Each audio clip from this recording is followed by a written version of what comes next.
Beyond history, beyond memory, the ancient world conceals many mysteries.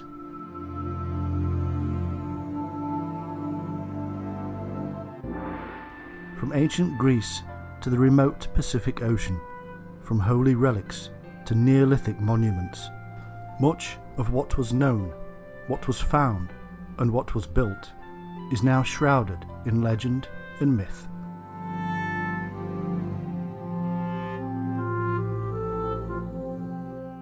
We will unravel the secrets of ancient stone circles and monoliths, discover the truth behind the enigmatic Easter Island, the mystery of the death of Alexander the Great, explore the wonder of the Shroud of Turin and the Knights Templar, and delve deep into the extraterrestrial files and ancient aliens.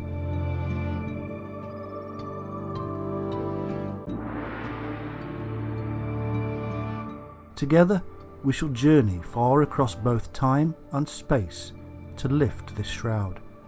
Together, we shall discover the top 10 mysteries of the ancient world.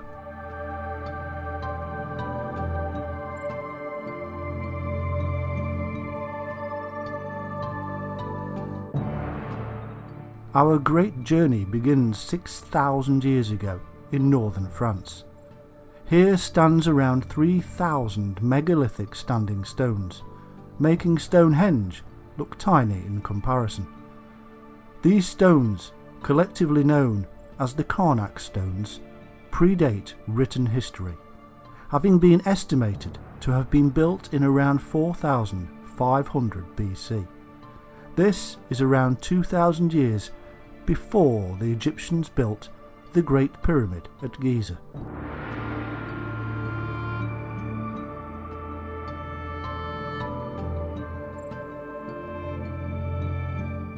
The stones themselves are almost perfectly grouped into straight lines and are separated into 3 main sites across the area. Who built them, why, and how are the subjects of much debate, and to this day remain a mystery. All we know for sure is that they were built by a culture who occupied northern France before the rise of the Celtic cultures.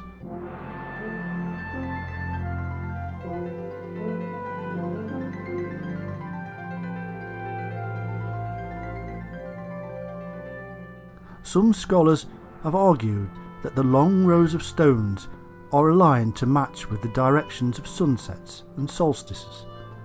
There have also been theories stating that the stones acted as astronomical observatories. This is similar to some of the theories behind the uses of Stonehenge and many other stone circles across the world.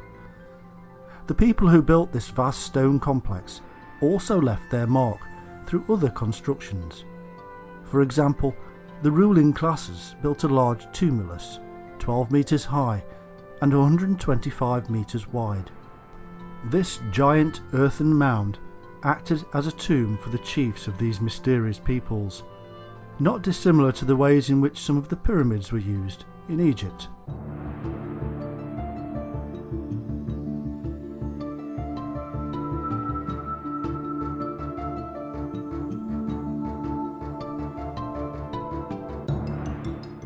Among the great standing stones can also be seen a number of large, impressive and strange-looking chamber tombs called dolmens.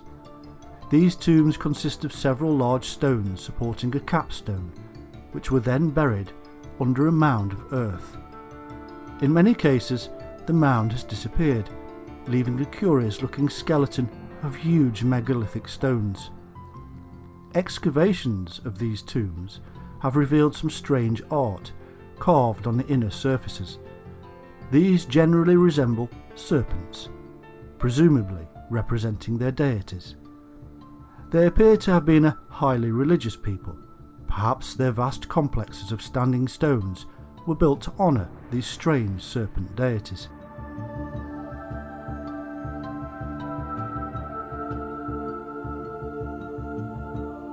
Due to their enigmatic nature, many myths have surrounded the stones throughout history. Early Christians believed that the stones represented ancient pagan warriors who had all been turned to stone by godly powers of Pope Cornelius. Local tradition, however, links the great stones to the Arthurian mythic cycle. The people of Brittany state that they represent the soldiers of Roman legions who were invading France. According to this myth, the wizard Merlin had used his magic to turn the Romans into stone, thus explaining why they stand in such well-organised and regimented fashion. The standing stones of Carnac lie beyond the reach of written history. Archaeology has only been able to tell us so much about this mysterious site and the strange people who built it. As such, the various peoples throughout history who have encountered this mysterious site have created fabulous tales to explain the presence of so many thousands of megalithic stones. Indeed, even today, the Carnac stones remain one of the oldest and strangest ancient mysteries, thus earning them a place on our top 10 list.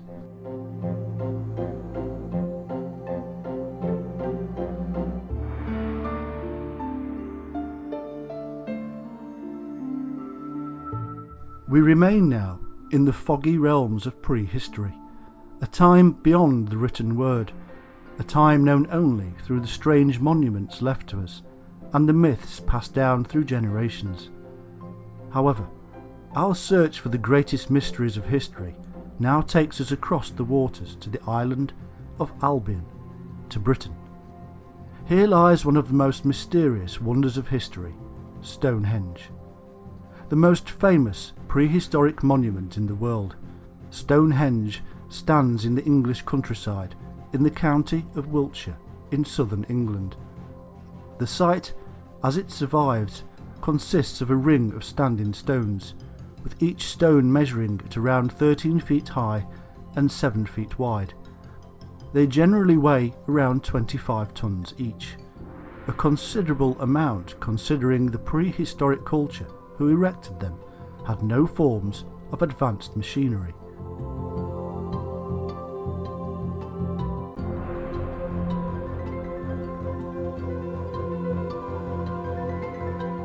The stones themselves are set in the midst of a dense complex of Neolithic and Bronze Age monuments, including several hundred burial mounds. Archaeologists have dated the construction of Stonehenge to around 3000 BC. However, the structure was built in several stages throughout history, and the site was used by pre-Neolithic peoples before the stones were even erected. In fact, the site on which Stonehenge was built appears to have been significant as far back as 8000 BC. Archaeologists have found the remains of at least 5 Mesolithic post holes. These holes would have supported large pine posts, which appear to have been east-west orientation and of possible ritual significance.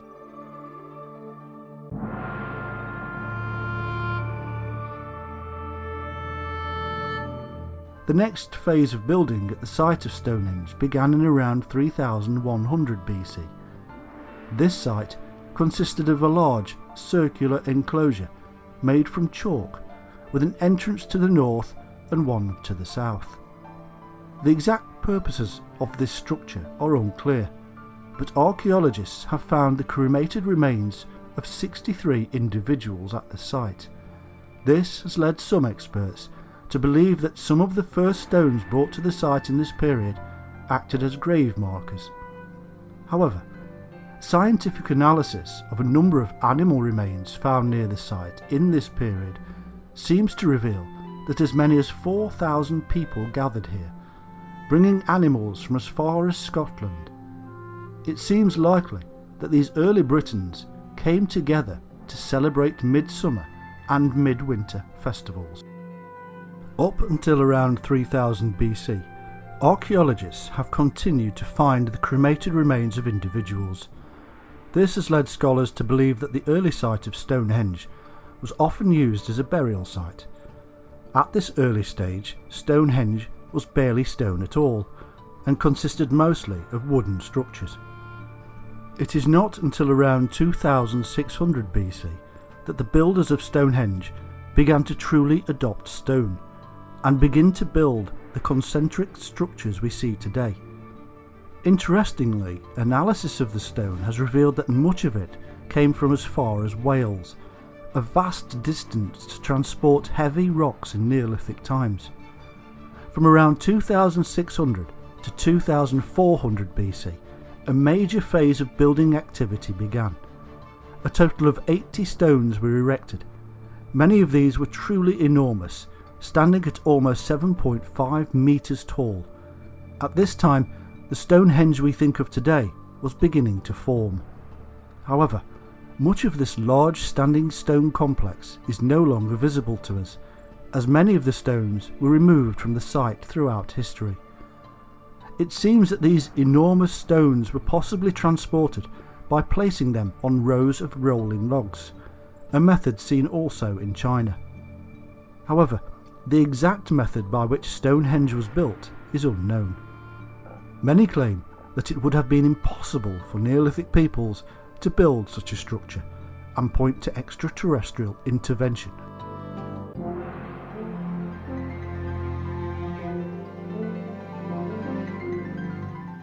Regardless, why would this prehistoric culture go to such lengths and efforts to construct such impressive yet mysterious structures? The people responsible for Stonehenge left no written records, and the purposes behind it are hotly debated today.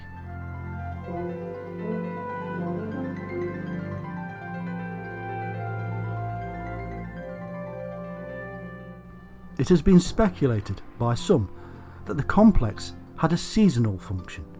In fact, some of the stones align with the sunset of the winter solstice and the sunrise of the summer solstice. This, paired with the archaeological evidence for gatherings at these times, lends credence to the possibility that the site was used as both a calendar and a place of ritual worship and celebration.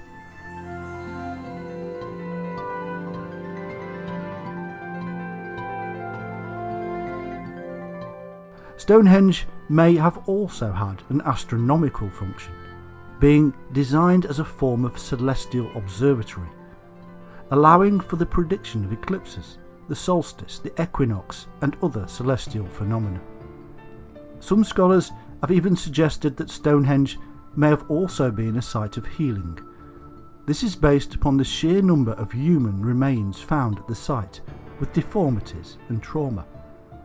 Others state that the site was a place of ancestor worship and linked to the other surrounding Neolithic complexes.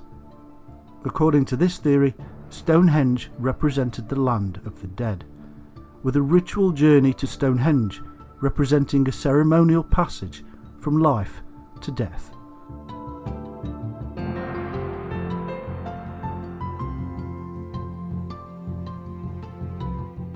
Just like the Karnak stones, the mystery surrounding this Neolithic structure has led to the creation of numerous myths.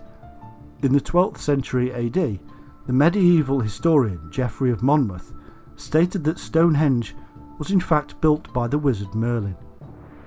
Shrouded in myth, its purpose and meaning lost to the ages, Stonehenge is one of the most mysterious feats of ancient engineering on Earth. Thus, Stonehenge more than earn its place in our top 10 ancient mysteries.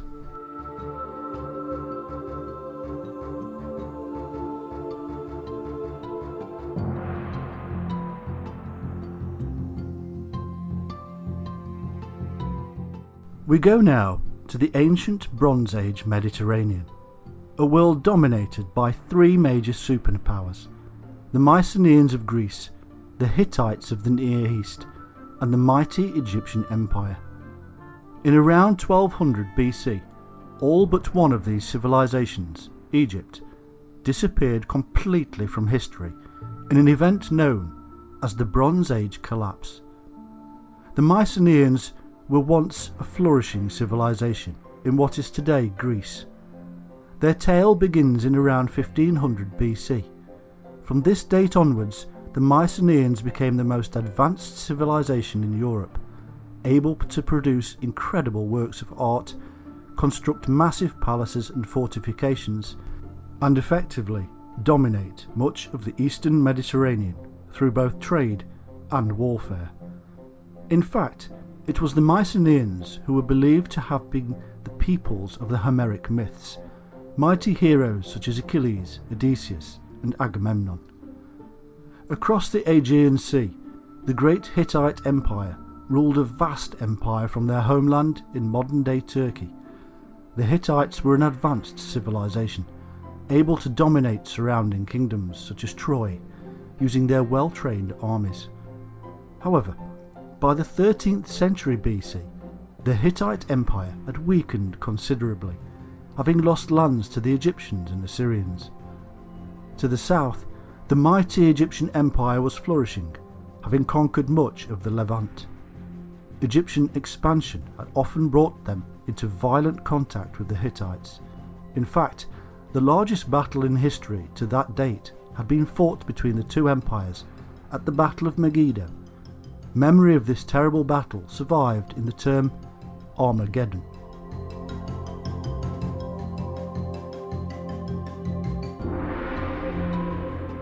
However, in the 12th century BC, all three of these ancient superpowers encountered a series of disasters which left only Egypt surviving, though having lost its empire. Every Mycenaean city was destroyed. The Hittite Empire collapsed. Nearly every major city in the Levant was burned to the ground, and the Egyptians found themselves having to fight tooth and nail against the mysterious people arriving from the sea, the infamous Sea Peoples.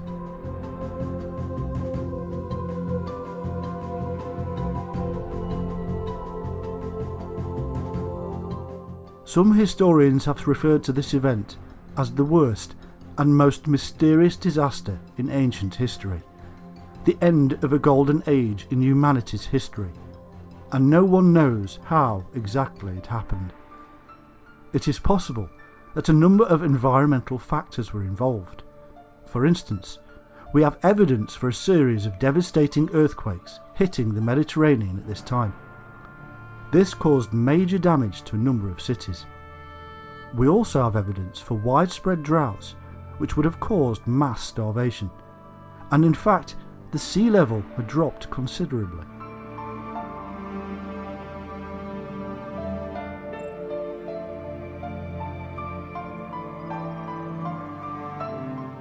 However, what is most curious is the fact that within a period of 50 years, almost every significant city in the Mediterranean world was burned to the ground, and no one knows why. Could the common people have revolted en masse, made desperate by their hunger?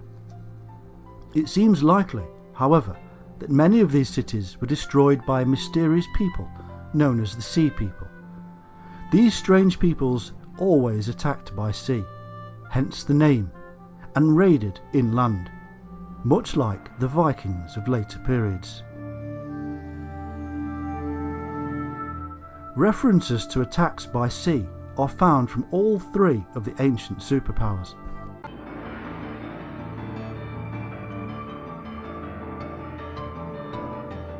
In Greece, we hear of the people of Pylos increasing coastal patrols, constantly on the lookout for attacks from the sea.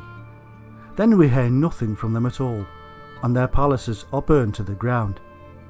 It is likely that Crete too, as well as the mainland, was attacked, for we see the Cretans moving their settlements inland to escape this mysterious threat.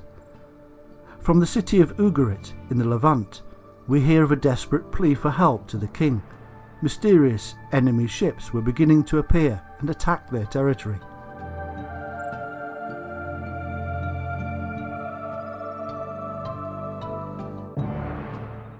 The letter reads, "My father, behold, the enemy's ships came here, my cities were burned, and they did evil things in my country. Does not my father know that all the troops and chariots are in the land of Hatti, and all the ships are in the land of Luca? Thus, our country is abandoned to itself.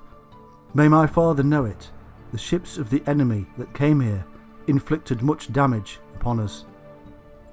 No one came to Ugarit's aid, and the city was completely destroyed. The plea fell on deaf ears. Few escaped the advancing destruction. In Egypt, we also hear of an attack by the Sea Peoples.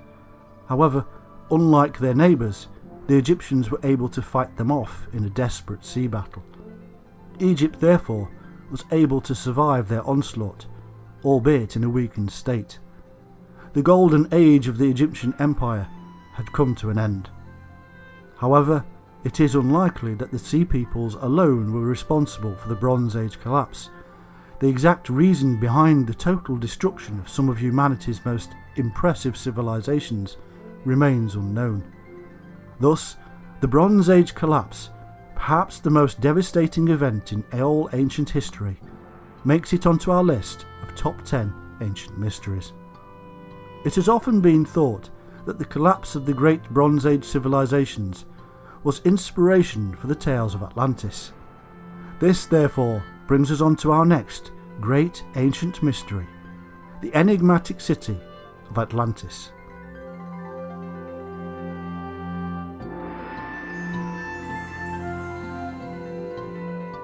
According to the 4th century BC philosopher Plato, the great civilization of Atlantis lies beyond the Pillars of Hercules, referring to what is known today as the Straits of Gibraltar.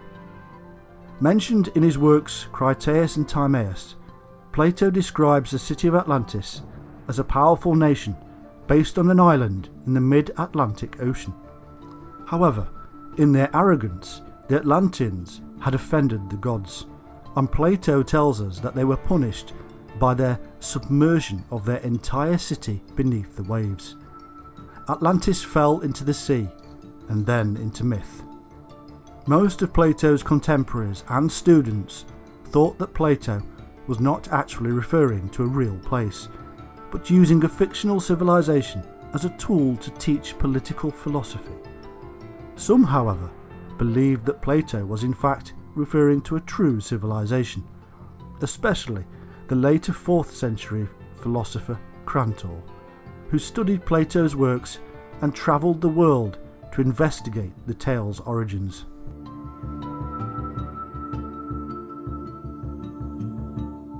Like Croyle, many subsequent readers of Plato have believed that there is some truth to his words, and that Plato was either referring to a real city or basing the Atlanteans on real people. In the 16th century, interest in Atlantis was renewed, with many European scholars associating the mysterious city with the newly discovered Americas.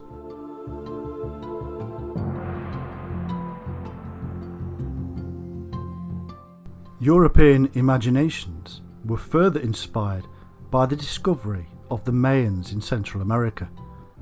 No one had expected to find such an impressive civilization in the New World, and many immediately thought of Plato's tales.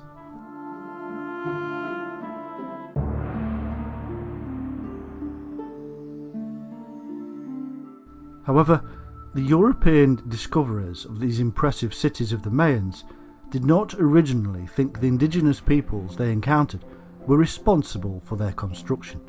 Instead, some believed that these great cities and pyramids were built by the Atlanteans, and that the natives of Central America were incapable of founding such an impressive civilization.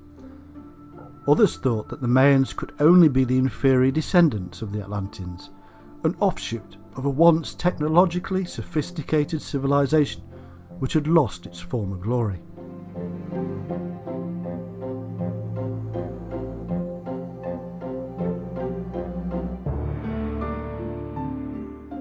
In this way, the early Atlantean theories were strained by a degree of racism and imperialism. Europeans were convinced that Mayan civilization could not have existed without the help of a more advanced nation, a viewpoint influenced by the self-image of European colonizers as the bringers of civilization to the less technologically advanced nations of Africa, Asia, and the Americas. Inspired by the great lost civilizations of Central and Southern America, many pseudo-archaeologists would continue their searches for an Atlantean-American connection, well into the modern era. The tales of Atlantis were made even more fanciful by theosophists such as Madame Blavatsky and Henry Olcott. These theosophists saw the Atlanteans as a superior race endowed with psychic and supernatural powers. According to the theosophist, Atlantis reached its peak around 1 million years ago, but disappeared as a result of internal conflict. The theosophist's conception of Atlantis directly contrasts Plato's. Plato saw the Atlanteans as an antagonistic and deeply flawed race, who were eventually defeated in warfare by the superior Greeks of Athens. It seems that time had only increased the mysterious nature of Atlantis, as subsequent generations created increasingly fantastical additions to the legend. It was not until the 1960s, when the science behind continental drift and plate tectonics became widely understood, that the idea of a lost continent of Atlantis became an impossible concept. In light of this, new locations for Atlantis began to be searched for by those convinced of the reality behind the myth.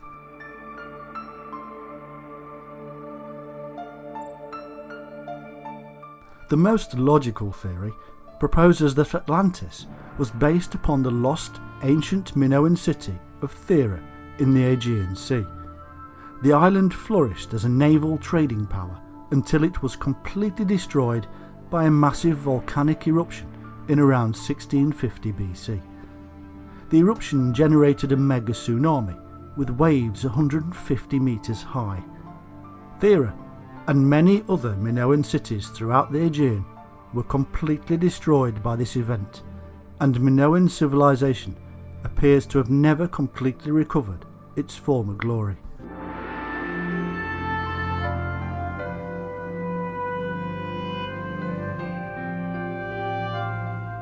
One theory, which does match Plato's position of Atlantis as outside the gates of Hercules, states that the Atlanteans may have been based on the Canary or Madeira Islands, which lie west of the Straits of Gibraltar. Some see the location of Atlantis as lying somewhere within the Bermuda Triangle, and even Cuba. Other theories have placed Atlantis as far north as Doggerland in the North Sea, and even Sweden and Antarctica. In their search for Atlantis, those who believe in its existence have never been entirely consistent in their theories of its location. If there is one place in which Atlantis does exist, it is in the imaginations of many who have been inspired by Plato's tale. Academics today are unanimous in their belief that Plato was using Atlantis as a fictional allegory, a tool to teach political theory.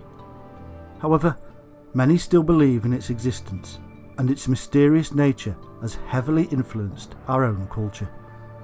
Lost to the waves and lost to history, the city of Atlantis has forever been one of the great mysteries of the ancient world, more than earning its place on our top 10 list. We now move on to another mysteriously disappearing civilization. In the Pacific Ocean lies a barren and almost uninhabited island, an island once populated by a rich and flourishing ancient civilization, an island known to us as Easter Island.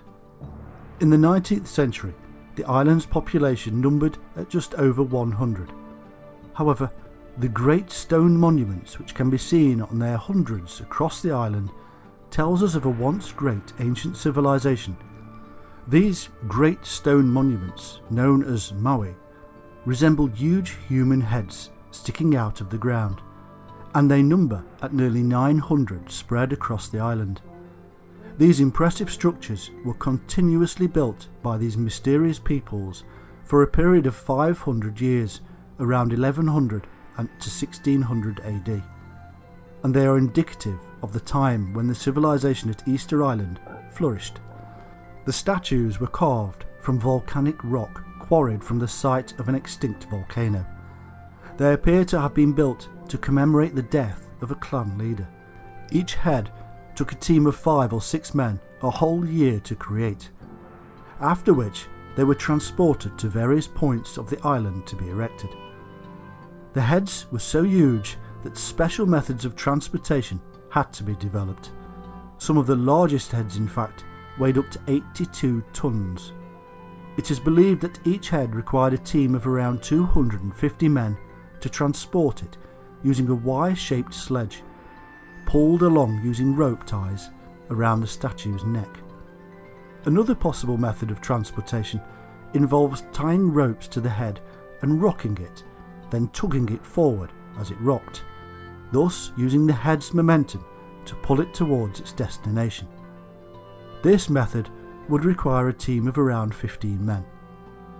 Interestingly, however, only around a quarter of the statues produced were eventually erected. The rest were discovered either in the quarry or on their way to be erected. It seems the people of the island had not the time to complete their great works before their civilization collapsed.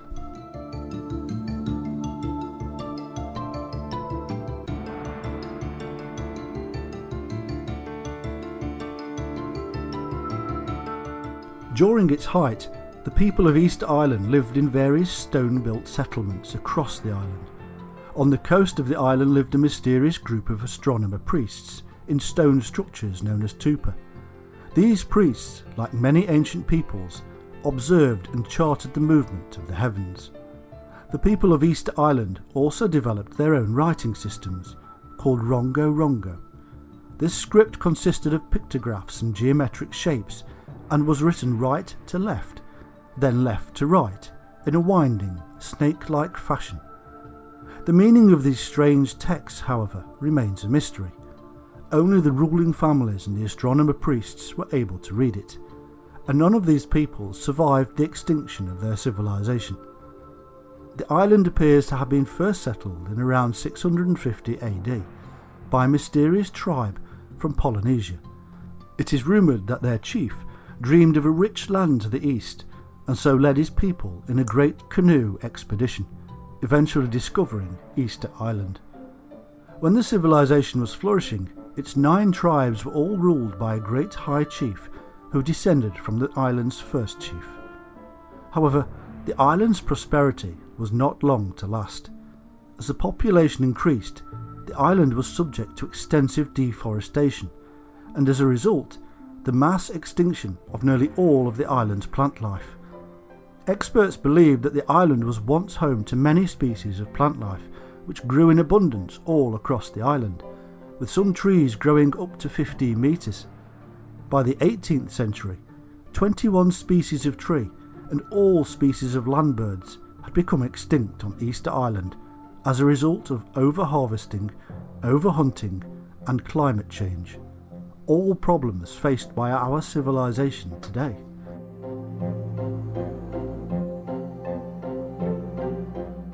The extinction of many of these island trees meant that the people could no longer build fishing vessels, and much of the soil lost its fertility, greatly affecting agricultural production.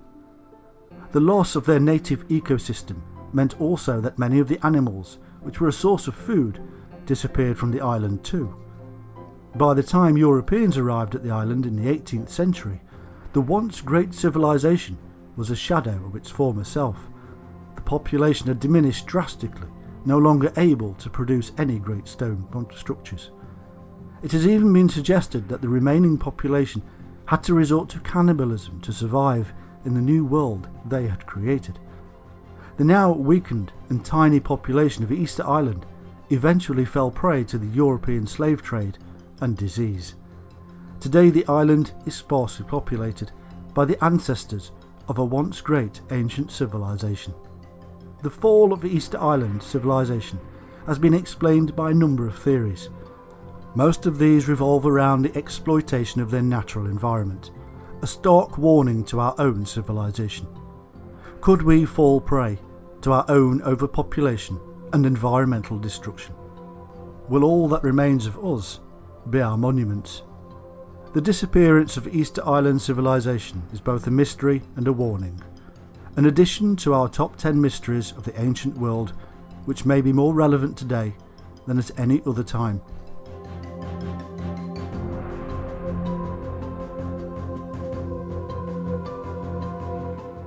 We travel now across the waters to South America. Here, in the deserts of Peru, is a mystery that has long gone unsolved: the Nazca lines. On the dry ground of the Peruvian desert can be found hundreds of enormous lines, many of them resembling animal and human figures. The lines are formed by a shallow trench and cover a staggering area of 450 square kilometres.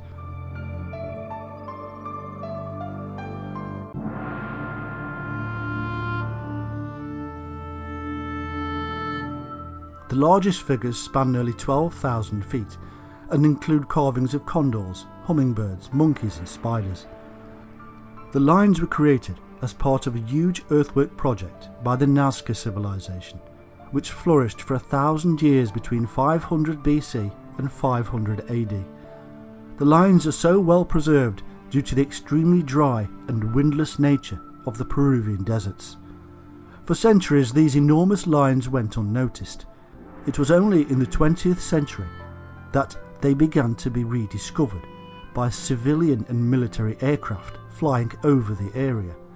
However, the lines are not only visible from aircraft, they can also be seen from the surrounding hills and other high places. The ancient Nazca people used simple tools but advanced surveying techniques to construct the lines. However the lines remain, their construction remains a great mystery to modern experts. Archaeologists, ethnologists and anthropologists have studied the lines and have come up with an interesting hypothesis. They state that the Nazca people created them to be seen by their gods in the sky. Another theory supposes that the Nazca lines were intended to act as an observatory, a tool used to observe places on the distant horizon where the sun and other celestial bodies rose and set during solstices. This is not dissimilar to what we have seen at Stonehenge. Many prehistoric cultures constructed great earthworks and stone buildings to observe the stars and seasons, and they often linked these observatories to ritual worship of their gods. Computer-aided studies of some of the animal figures by astronomers has revealed that they correspond with astronomical constellations. For example, according to computer modelling, the giant spider figure is actually a representation of the constellation Orion. However, this theory does not correspond with many of the other figures in the Nazca lines, so we cannot be sure. Other theories abandon the celestial and season theories altogether. For instance, one explanation suggests that the lines are linked to the Nazca culture's worship of mountain and water deities. These lines, according to this theory, form part of a religious ritual honouring these deities, with the lines being used as sacred paths leading to areas where they might be properly worshipped. The proper worship of these gods was essential in their decision whether or not to provide water to the land, a resource especially in demand in such a dry and inhospitable land. Other theories link the lines to possible irrigation schemes planned by the Nazca, but this does not fully explain the various animal figures. Some claim these figures exist primarily as fertility gods. The wildest theories suppose the Nazca lines were either constructed by, or for, extraterrestrial visitors, who would be able to see the lines from their craft. Although these explanations are not currently accepted by today's academic community, who dismiss them due to the lack of evidence for alien activity. Interestingly, however, there is still no solid explanation behind the Nazca lines by academics. The reasons for their construction and the exact methods behind it are a complete mystery to all fields of scientific and historical study. Another unsolved mystery of the ancient world.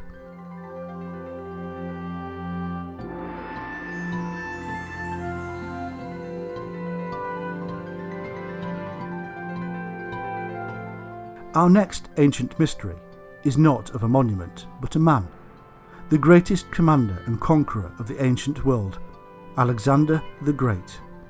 In 323 BC, Alexander the Great, subjugator of the largest empire the world had ever known, died under mysterious circumstances. Born in the Macedonian city of Pella in 356 BC, Alexander was mentored by the famous philosopher Aristotle until the age of 16. He became king of Macedon after his father Philip was assassinated. Suspiciously, this assassin was himself slain before he could be interrogated, and it is rumoured Philip was assassinated in a plot involving Alexander and his mother to prevent Philip from making his other son, and by another woman, king. When he became king, Alexander quickly proved himself to be the shrewdest politician and best military commander in the world. By the age of 30, he had conquered the largest empire ever known without losing a single battle. From the shores of Greece to the Himalayan mountains and the borders of India, Alexander's empire seemed to span the world itself. It was hailed as a god in Egypt and the king of kings in Persia. He founded over 20 cities all across the world, including the famous Alexandria.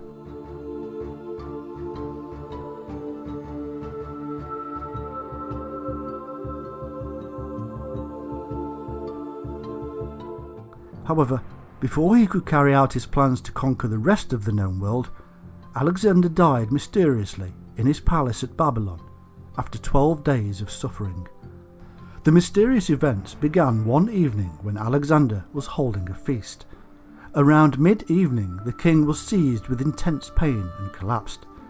He was immediately taken to his bedchamber in the palace and given the best medical treatment available. However, he soon experiences tremors, stiffnesses in the neck, and sharp pains in the stomach. This was soon followed by excruciating agony whenever and wherever he was touched on the body, making treatment almost impossible. He was eventually reduced to a fever and delirium, and experiencing frequent hallucinations. In his final days, the most powerful man on earth could not speak, and could only move his head and arms. Ultimately, he found it difficult to breathe, and he died at the age of just 32. 4 main theories have been presented to explain Alexander's death: malaria, typhoid, alcohol, and poisoning. Malaria is an unlikely explanation. This disease is carried by mosquitoes in tropical locations, whereas Alexander's palace at Babylon was in the middle of a desert landscape in what is modern-day Iraq, thus making the presence of mosquitoes unlikely. Typhoid is also an unlikely explanation. The disease is transmitted through food or water, and usually affects an entire population through epidemic. It is highly unlikely to result in a lone and isolated case. If Alexander died of typhoid, then so would have many others, and this is not mentioned in the historical sources. Alcohol is perhaps the least likely explanation of them all. Common symptoms of alcohol poisoning include nausea and vomiting. Alexander suffered neither of these symptoms. One of the most frequent believed theories is that Alexander was the victim of assassination by poisoning. Assassination was rife within the Macedonian court. It was almost a national tradition. After all, Alexander's own father was assassinated under mysterious circumstances. However, the strongest argument against poison is that Alexander suffered for 12 days before finally dying. Such long-lasting poisons are thought not to have existed in antiquity. Common poisons at this time were hemlock, arsenic, wormwood, henbane, and autumn crocus, all of which act almost instantly. If it was poison, then it was a calculated and cruel act using a substance not commonly utilised by assassins of the day. In fact, some possible candidates for the poison have been put forward by toxicologists. One theory supposes that Alexander's wine was spiked by the plant known as white hellebore. This plant is bitter tasting, and so the wine would have had to be sweetened to conceal it, but it is possible the king was too drunk to notice. According to toxicologists, this plant may cause the same symptoms reported to have been suffered by Alexander. If the white hellebore was used, then it seems that the king's killer wanted to see him suffer for a prolonged period, and so went to great lengths to discover this new poison. Indeed, there is no doubt that, in his conquest of the world, Alexander may have made a few enemies along the way. However, theories such as this are mere speculation. We may never know the true killer of Alexander the Great. From prince to king, of the known world, from man to God. Alexander's death took him at the height of his power. His death is a mystery, but so also is his burial location. No one knows where Alexander is buried, and scholars have been on the hunt for it for centuries. A legend in life, a mystery in death, Alexander the Great earns his place on our list of great mysteries of the ancient world.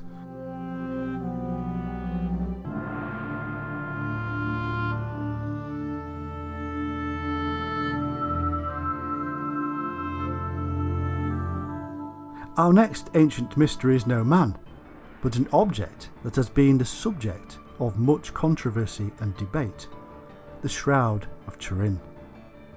Kept in the Cathedral of St. John the Baptist in Turin, the shroud is a long piece of linen cloth bearing the image of a man many believe to be Jesus of Nazareth.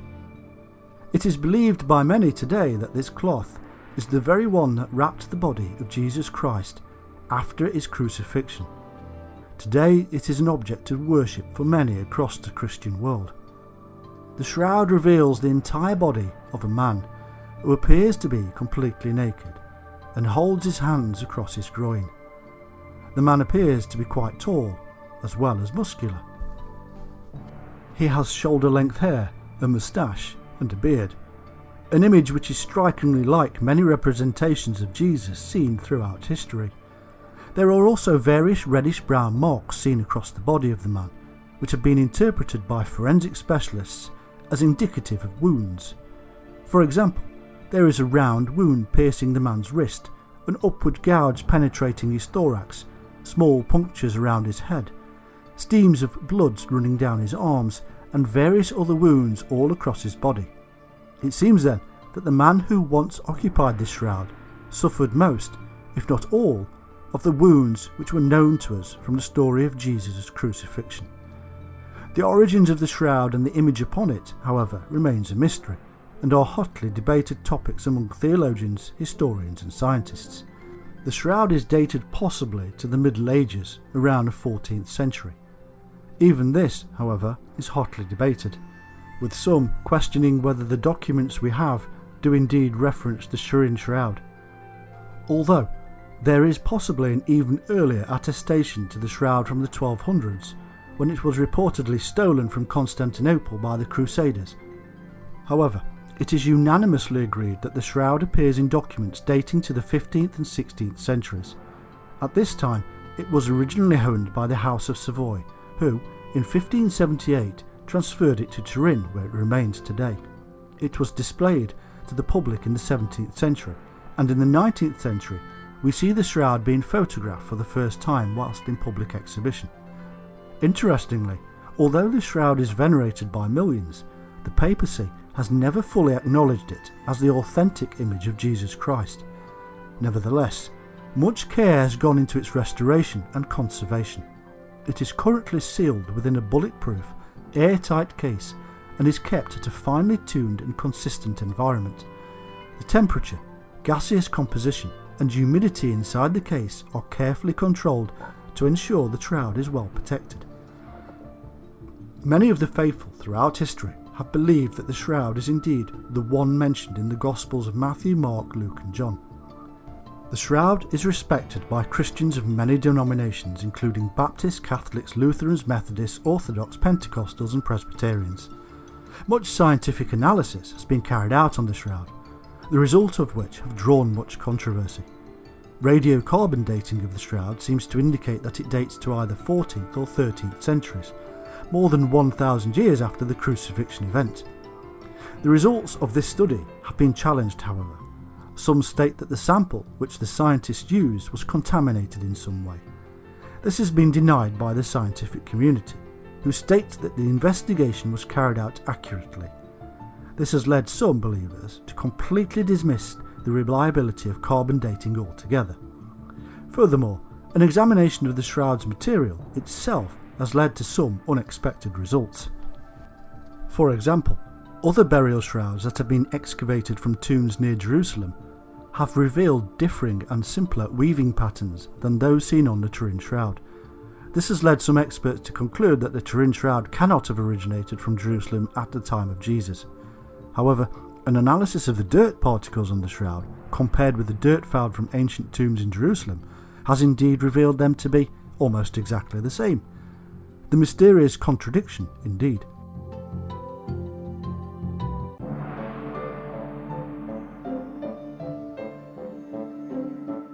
There's also been much debate as to whether the image on the shroud is pigment or real blood. Chemical analysis of the shroud seems to point to the fact that it is real blood, of the AB type, but other scientists argue that certain other pigments can give similar results to those of blood.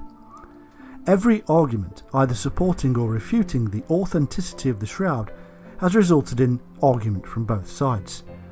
Many of the faithful refuse to believe that the shroud is anything but a holy relic of Christ, while some experts point to various pieces of evidence to disprove its authenticity.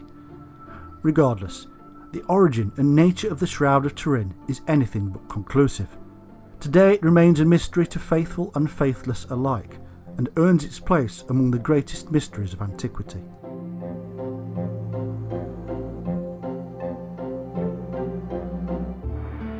The Knights Templar have long been associated with secrets and conspiracies. The actions of this order of warrior monks and their sudden disappearance have been the subjects of much speculation. But perhaps the biggest mystery of the order surrounds their origin at the Temple Mount in Jerusalem, the site from which they claim their name. Why did the Templars choose this ancient site as their base of operations, and what were they looking for in the tunnels below it? Founded in 1118 in Jerusalem by the French knight Hugh de Payens, the Knights Templar soon became the most powerful and wealthy organisation in the medieval world. Initially founded to protect pilgrims visiting the Holy Land, the Templars soon managed to expand their spheres of operation throughout many nations. They even became successful bankers. They were a formidable military force, being the first professional standing army in Europe since the fall of the Roman Empire around 600 years earlier. Their wealth and power was not to last. In 1307, the Knights Templar in France were arrested by agents of King Philip IV. All members of the order who did not flee into hiding were rounded up, imprisoned and tortured. Thousands of knights, monks and other members of the order were tortured until they confessed to various crimes, including heresy, homosexuality and fraud. Most likely, these confessions were all false. Some state that King Philip was in heavy debt from his wars and decided to seize Templar wealth to balance the books, thus orchestrating an elaborate series of accusations to level on the Templars in order for his persecutions to seem legitimate to the papacy. Regardless of the reasons behind the Templars' disappearance remains a mystery even today.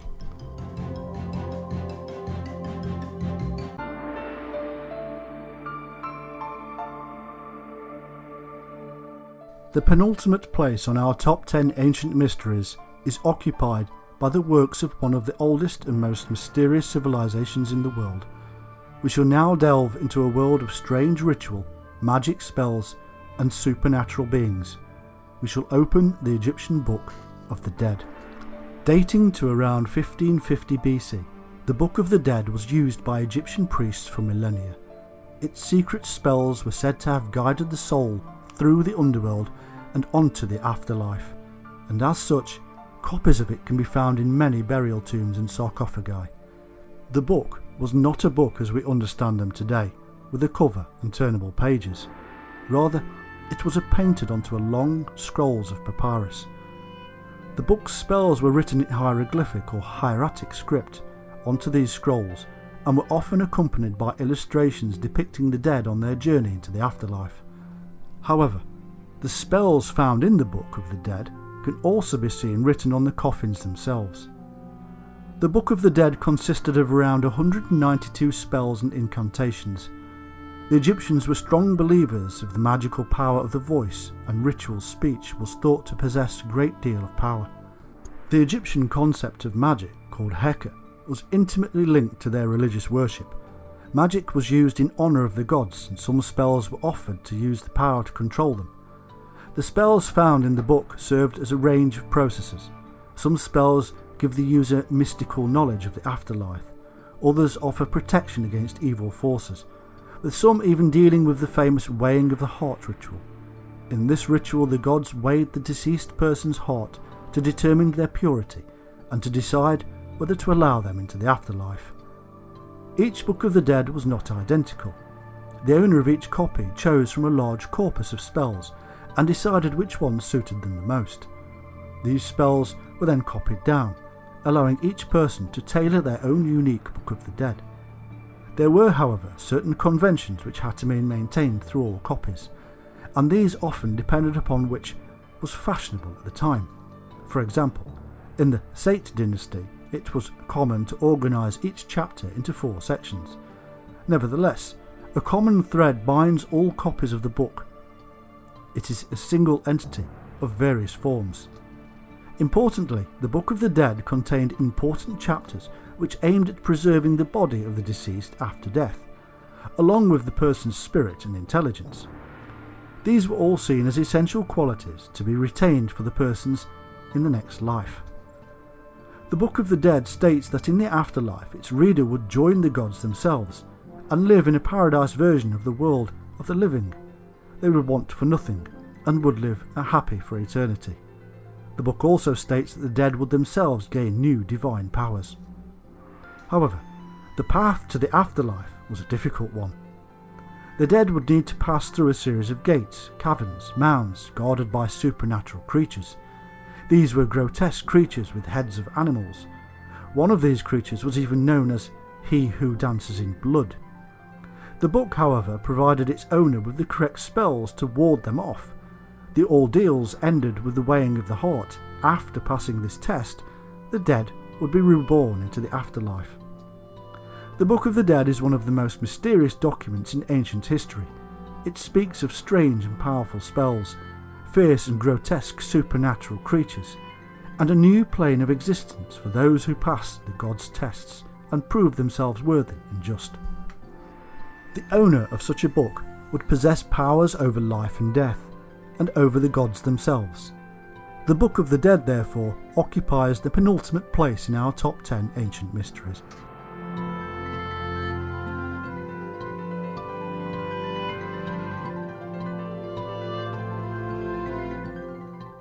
The final place in our list belongs to one of the strangest and most revolutionary ideas ever to have been proposed. The idea that human advancement in prehistory and ancient history was the result of extraterrestrial intervention. Our final place belongs to the ancient aliens. Proponents of this theory state that aliens made contact with humanity at various points in the distant past and influenced our development. They provided us with culture, technology, building techniques, and the knowledge of agriculture. In return, we worshipped them as gods. The deities worshipped by all societies were, according to this theory, actually aliens. The idea that aliens visited ancient man and were responsible for human advancement has not been popular in established academia. However, the theory is based on some interesting points and has a significant following. Scientists such as Carl Sagan have stated that extraterrestrial visitations to early man should not be discounted as a fanciful theory, that beings possessing the technology of interstellar travel almost certainly exist. Sagan was followed by Erich von Däniken, who in 1968 proposed many theories about extraterrestrial visitations in his book Chariot of the Gods. Däniken believed that many of the great constructions and tools created by ancient cultures were far too advanced to have been created by humans, and that they were either created by aliens or aliens assisted humans in their making. For instance, he gives Stonehenge, the Great Pyramids of Giza, the Nazca Lines, and the Easter Island heads as examples. Däniken goes on to point out that many ancient cultures across the world appear to depict spacecraft in their art, as well as non-human creatures and artifacts which were too advanced to exist within the culture of the time. Proponents of theories like this often point to religious texts and mythologies as evidence, For example, a common theory is based upon the ancient Sumerian texts found in cuneiform tablets. One of these, the Enuma Elis, states that humanity was created to serve deities known as the Anunnaki.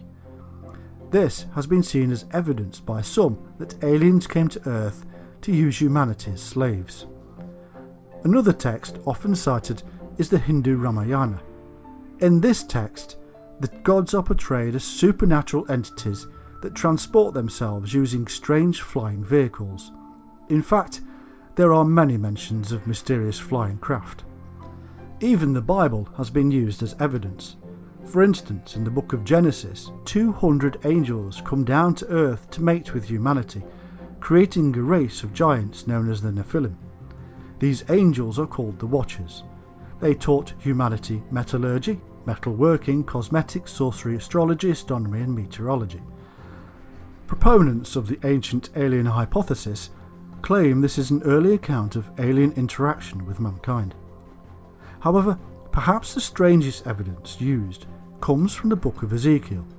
Here, a vision of Ezekiel is recounted in which he sees an immense cloud that emitted a brilliant light.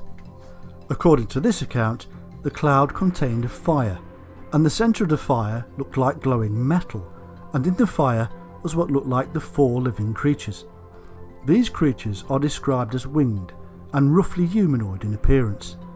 The passage goes on to describe some strange, shiny, wheel-shaped objects which could fly around and along and moved with the strange humanoid creatures. Daniken states that this passage of Ezekiel proves early contact with aliens. This account is perhaps the most striking of all due to its similarities with modern UFO sightings. Some artifacts have also been put forward as evidence. For example, the elongated skulls of some ancient civilizations of the Americas are seen as proof that these ancient cultures wished to emulate the appearance of alien visitors. Critics of these theories have argued that all of this evidence can be explained without resorting to aliens as an explanation.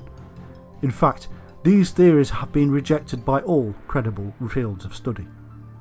Nevertheless, can we truly be sure that our ancestors were not visited by beings from other parts of the universe? Modern experts may be too quick to discard these possibilities.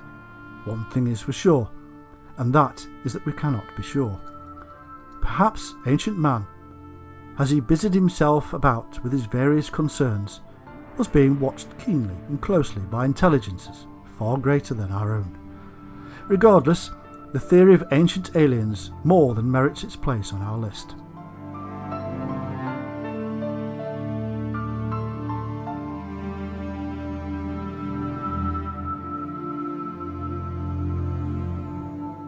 In our exploration of ancient mysteries, we have journeyed far and wide. We have flown across the world from the Pacific to the Atlantic, from the English countryside to the far reaches of the New World.